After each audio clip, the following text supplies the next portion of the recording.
ಗದಗ ಜಿಲ್ಲೆಯ ಹಮ್ಮಗಿ barrage crust gate leakage ಆಗ್ತಾ ಇತ್ತು. 26 ಗೇಟ್ಗಳ ಪೈಕಿ 12 ಗೇಟ್ಗಳಲ್ಲಿ ನೀರು ಸೋರಿಕೆ ಆಗ್ತಾ ಇತ್ತು. ಏಷ್ಯಾನೆಟ್ ಸುವರ್ಣ ನ್ಯೂಸ್ ವರದಿ ಬೆನ್ನಲ್ಲೇ ಅಧಿಕಾರಿಗಳ ತಂಡ ಎಚ್ಚೆತ್ತುಕೊಂಡಿದೆ. ನೀರಾವರಿ ಇಲಾಖೆ ಅಧಿಕಾರಿಗಳಿಂದ ಬ್ಯಾರೇಜ್ ಪರಿಶೀಲನೆ ಮಾಡಲಾಗಿದೆ. ಇಂಜಿನಿಯರ್ ಪ್ರಕಾಶ್ ಐಗೋಳ ಶಿವಮೂರ್ತಿ ಪರಿಶೀಲಿಸಿದ್ದಾರೆ. ಲೀಕೇಜ್ ಗೇಟ್ಗಳ ಬಗ್ಗೆ ಮಾಹಿತಿ ಪಡೆದುಕೊಂಡಿದ್ದಾರೆ ಅಧಿಕಾರಿಗಳು. ನಿನ್ನೆ ಬ್ಯಾರೇಜ್ ಗೇಟ್ ಲೀಕೇಜ್ ಅವ್ಯವಸ್ಥೆ ಬಗ್ಗೆ ಸುವರ್ಣ ನ್ಯೂಸ್ ವರದಿ ಮಾಡಿತ್ತು. ಬ್ಯಾರೇಜ್ ಬಗ್ಗೆ ವರದಿ ತಯಾರಿಸಲು ಸದ್ಯ ಅಧಿಕಾರಿಗಳು ಮುಂದಾಗಿದ್ದಾರೆ. ಪ್ರವಾಹ ತಗ್ಗಿದ ನಂತರ ಲೀಕೇಜ್ ತಡೆಗಟ್ಟಲು ಅಗತ್ಯ ಕ್ರಮ ಕೈಗೊಳ್ಳಲಾಗ್ತಾ ಇದೆ. ಇದು ಏಷ್ಯಾನೆಟ್ ಸುವರ್ಣ ನ್ಯೂಸ್ನ ಇಂಪ್ಯಾಕ್ಟ್. ಸಣ್ಣ ಪುಟ್ಟ ಕೆಲಸದ ದುರಸ್ತಿ ಕಾರ್ಯ ಬಾಕಿ ಇದೆ. ಏಷ್ಯಾನೆಟ್ ಸುವರ್ಣ ನ್ಯೂಸ್ಗೆ ಅಧಿಕಾರಿಗಳ ತಂಡದಿಂದ ಈ ಬಗ್ಗೆ ಮಾಹಿತಿ ನೀಡಲಾಗಿದೆ. ಲೀಕೇಜ್ ಆಗ್ತಾ ಇದೆ ಅನ್ನೋ ಬಗ್ಗೆ ಸುವರ್ಣ ನ್ಯೂಸ್ ವರದಿ ಪ್ರಸಾರ ಮಾಡಿತ್ತು. ಅದಾದ ಬಳಿಕ ಎಚ್ಚೆತ್ತ ಅಧಿಕಾರಿಗಳ ತಂಡ ಇವತ್ತು ವಿಸಿಟ್ ಮಾಡಿ ಸೂಕ್ತ ಕ್ರಮ ಕೈಗೊಳ್ಳೋದಾಗಿ ಭರವಸೆ ನೀಡಿದ್ದಾರೆ.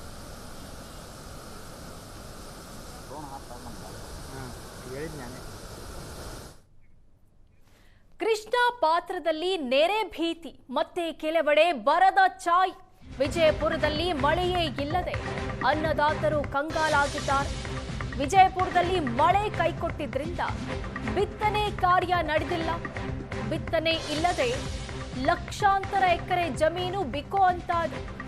ವಾಡಿಕೆಯಂತೆ ಈ ಹೊತ್ತಿಗೆ 7.5 ಲಕ್ಷ ಹೆಕ್ಟೇರ್ ಬಿತ್ತನೆ ಮುಗಿಬೇಕಿತ್ತು. ಈ ವರ್ಷ ಕೇವಲ 3.3 ಲಕ್ಷ ಹೆಕ್ಟೇರ್ ಪ್ರದೇಶ ಮಾತ್ರ ಬಿತ್ತನೆ ಮಾಡಲಾಗಿದೆ. 50%ಕ್ಕೂ ಹೆಚ್ಚು ಭಾಗದಲ್ಲಿ ಕೃಷಿ ಚಟುವಟಿಕೆನೇ ನಡೆದಿಲ್ಲ. ಮುಂಗಾರು ಕೈಕೊಟ್ಟ ಕಾರಣ ಕೃಷಿ ಚಟುವಟಿಕೆಗಳೇ ಸಂಪೂರ್ಣ ಬಂದ್ ಆಗಿದೆ. ಏಷ್ಯಾನೆಟ್ ಸುವರ್ಣ ನ್ಯೂಸ್ ಬಳಿ ರೈತರು ಅಳಲು ತೋಡ್ಕೊಂಡಿದ್ದಾರೆ. ಮಳೆ ಬಂದಿಲ್ಲ, ಹೀಗಾಗಿ ಬಿತ್ತನೆ ಮಾಡಲಿಲ್ಲ. ಒಂದು ಕಡೆಗೆ ಕೃಷ್ಣಾ ಕಣಿವೆ ಪ್ರದೇಶದಲ್ಲಿ ನೆರೆ ಕಾಡ್ತಾ ಇದೆ, ಪ್ರವಾಹ ಆವರಿಸ್ಕೊಳ್ತಾ ಇದೆ. ಇನ್ನೊಂದು ಕಡೆಗೆ ನೋಡ್ತಾ ಇದ್ದೀವಿ, ಅದೇ ಭಾಗದಲ್ಲಿ ಮತ್ತೊಂದು ಕಡೆಗೆ ಬರತಾಂಡವ ಅನ್ನುವಂಥದ್ದು. ವಿಜಯಪುರ ಜಿಲ್ಲೆಯಲ್ಲಿ ನಾವು ನೋಡ್ತಾ ಇದ್ದೀವಿ, ಕೃಷ್ಣಾ ನದಿಗೆ ಅಪಾರ ಪ್ರಮಾಣದಲ್ಲಿ ನೀರು ಹರಿದು ಬರ್ತಾ ಇದೆ. 1,40,000 ಕ್ಯೂಸೆಕ್ನಷ್ಟು ನೀರು ಕೃಷ್ಣಾ ನದಿಗೆ ಹರಿದು ಬರ್ತಾ ಇದೆ ಆಲಮಟ್ಟಿ ಡ್ಯಾಮ್ಗೆ. ಆದರೆ ಅದೇ ಜಿಲ್ಲೆಯ ಇನ್ನೊಂದು ಮುಖವನ್ನು ತೋರಿಸ್ತೀನಿ ನೋಡಿ, ಇಲ್ಲಿ ಬರತಾಂಡವ ಅನ್ನುವಂಥದ್ದು. ನಾವೀಗ ಮಹಲ್ ಅಂತಕ್ಕಂಥ ಗ್ರಾಮದ ಜಮೀನಿನಲ್ಲಿದ್ದೀವಿ. ಈ ಜಮೀನಲ್ಲಿ ಎಲ್ಲಿ ನೋಡಿದ್ರು ನಿಮಗೆ ಬಿತ್ತನೆಯ ಒಂದೇ ಒಂದು ಲವಶೇಷ ಕೂಡ ಇಲ್ಲಿ ನೋಡಲಿಕ್ಕೆ ಸಿಗೋದಿಲ್ಲ. ಇಲ್ಲಿ ನೋಡಿ ಭೂಮಿ ಯಾವ ರೀತಿಯಾಗಿದೆ, ಡ್ರೈ ಆಗಿದೆ ಅನ್ನೋದು ತೋರಿಸ್ತೀನಿ ನೋಡಿ. ಮಳೆ ಇಲ್ಲ, ಏನೂ ಇಲ್ಲ. ಈ ರೀತಿಯಾಗಿ ಇಡೀ ಭೂಮಿ ಏನಂತಂದರೆ ಡ್ರೈ ಆಗಿರುವಂಥದ್ದು. ಅಂದರೆ ಯಾವುದೇ ಬಿತ್ತನೆ ಸಹ ಆಗಿಲ್ಲ. ಆ ರೀತಿಯಾದ ಪರಿಸ್ಥಿತಿ ನಿರ್ಮಾಣ ಆಗಿದೆ ವಿಜಯಪುರ ಜಿಲ್ಲೆಯಲ್ಲಿ. ಅಂದರೆ ಬರೋಬ್ಬರಿ 8 ಲಕ್ಷ ಹೆಕ್ಟೇರ್ ಪ್ರದೇಶದಲ್ಲಿ ಬಿತ್ತನೆ ಆಗಬೇಕಾಗಿತ್ತು. ಆಗಿರುವಂಥದ್ದು ಬರೀ 3 ಲಕ್ಷ ಹೆಕ್ಟೇರ್ವರೆಗೆ ಮಾತ್ರ. ಈವರೆಗೆ ಜೂನ್ ಕಳೆದು ಹೋಯಿತು, ಜುಲೈ ಕಳೀಲಿಕ್ಕೆ ಬಂತು. ಈಗ ನೋಡ್ತಾ ಇದ್ದೀವಿ ಬರ ತಾಂಡವ ಅಂತಕ್ಕಂಥ ಪರಿಸ್ಥಿತಿ ನಿರ್ಮಾಣ ಆಗಿದೆ. ತಾವಿಲ್ಲಿ ಪ್ರದೇಶದಲ್ಲಿ ನೋಡ್ಬೋದು ಯಾವ ರೀತಿಯಾಗಿ ಕಾಣಿಸ್ತಾ ಇದೆ ಅಂತ ಹೇಳಿದ್ರೆ, ಬಿತ್ತನೆಯೇ ಆಗಿಲ್ಲ. ಅಂದರೆ ಇಷ್ಟೊತ್ತಿಗಾಗಲಿ ಬಿತ್ತನೆಯಾಗಿ ತೊಗರಿ ಬೆಳಿಬೇಕಾಗಿತ್ತು, ತೊಗರಿ ಚಿಗುರೊಡಿಬೇಕಾಗಿತ್ತು.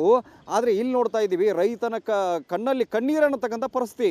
ಒಂದು ಕಡೆಗೆ ನೆರೆ ಆ ಭಾಗದಲ್ಲಿ ಕೃಷ್ಣಾ ನದಿ ಕಣಿವೆಯಲ್ಲಿ, ಇಲ್ಲಿ ನೋಡ್ತಾ ಇದ್ದೀವಿ ಬರ. ಇಷ್ಟೊತ್ತಿಗೆ ನಾವು ಬೆಳಿಬೇಕಾಗಿತ್ತು ಸರ್. ಇಷ್ಟೊತ್ತಿಗೆ ನಮ್ಮದು ತೊಗರಿ ಮ್ಯಾಗೆ ನಾವು ಅವಲಂಬನೆ ಆಗಿದ್ದೀವಿ ರೀ ಸರ್. ಇಷ್ಟೊತ್ತಿಗೆ ಬೆಳಿಬೇಕಾಗಿತ್ತು ರೀ, ಒಂದು ಚೋಟಿ ಬೆಳೆ ಇರಬೇಕಾಗಿತ್ತು ರೀ. ಈಗ ನೀವೇ ನೋಡಾತ್ತೀರಿ ಸರ್, ಇದ್ರಾಗ ಏನೈತಿ ನೋಡಿರಿ ಸರ್.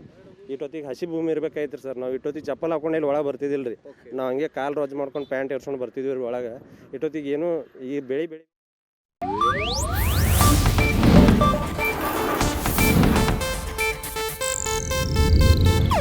ಇದು ಏಷ್ಯಾನೆಟ್ ನ್ಯೂಸ್ ನೆಟ್ವರ್ಕ್ ಪ್ರಸ್ತುತಿ.